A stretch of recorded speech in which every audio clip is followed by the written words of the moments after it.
आपके पास बड़े साइज़ का तवा है तो आप बड़े साइज़ का ही चकला इस्तेमाल करें और बड़ी ही साइज़ की रोटी बेलने की प्रैक्टिस करें। ये आपकी एनर्जी को पचाने में अच्छा सहयोग करेगा।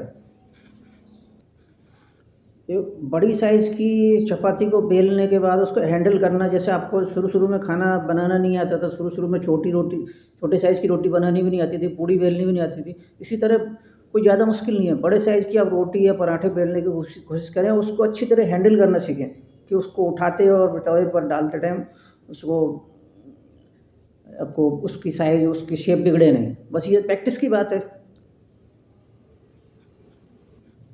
एक और अच्छी बात है कि जो लोग रोटी या चपाती बनाते हैं, उसको तवे पे सेकने के बाद फिर उसको तवे को हटा करके फिर उसको सेकते हैं उस पे गैस पर, इससे भी एनर्जी का लॉस होता है। जितनी देर आप तवा उतार के नीचे रख देंगे तो तवा ठंडा होता रहेगा, आप उस पे सेकते हैं, बर्नर पे सेकेंगे तो भी दोनों तरफ लॉस है आपको।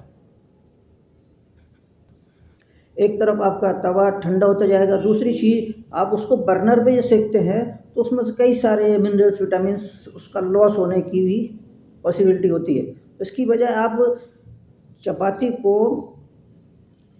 उसको दोनों साइड से सेकने के बाद उसको उसी पर तवे पर ही फुलाने की कोशिश करें। उसके लिए आपको कोई चीज़ का, कोई बर्तन का या दूसरी पिछली सेकी हुई चपाती को उस पे रख कर के उस पर जो वेट पड़ेगा तो वो अपने आप फूलनी शुरू हो जाएगी। तो इससे आपको बार-बार तवे को उतारना-चढ़ाना ये हर्डल भी ख़त्म हो जाएगी और जब वो वापस बार-बार ठंडा नहीं होगा तो उससे भी आपकी एनर्जी बचेगी। सबसे बड़ी बात आपको इसमें मिलेगी, उसके मिनरल्स और विटामिन्स, उसके जो तेज़ आँच पर बर्नर पर सेकने में जो उसका लॉस होता है, वो बचेगा आपका। और केवल तवे पर सिकी हुई चपाती, वो आपको बढ़िया टेस्ट देगी, बजाय उसके कि जो आप बर्नर पर सेकते हैं। आप ये तो जानते हैं कि आप जब पराठा बनाते हैं तो केवल तवे पे सिकता है वो, और उसमें आप उसको जो आपकी जो उसके बर्नर की फ्लेम है उसको कम करके भी बना सकते हैं। आराम से उसको,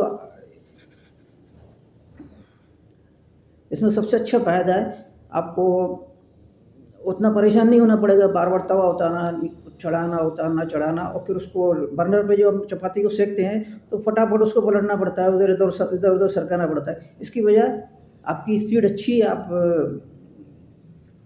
खाना बनाने में, बेलने में, सेकने में अच्छी है। आप दोनों बर्नर पे 2 तवे चढ़ा लीजिए, उस पर दोनों को लो या मीडियम करके दोनों पर केवल तवे पे ही सेकते रहिए, उसको फुलाते रहिए, सेकते रहिए। सबसे अच्छी बात है इसमें, अच्छा टेस्ट मिलता है आपको, डेवलप होता है। जो टेस्ट उसको बर्नर पर चपाती को सेकने में ख़त्म हो जाता है और कहीं-कहीं से जल भी जाती हो, ये प्रॉब्लम आपको उसमें नहीं होगी और बढ़िया टेस्ट मिलेगा आपको।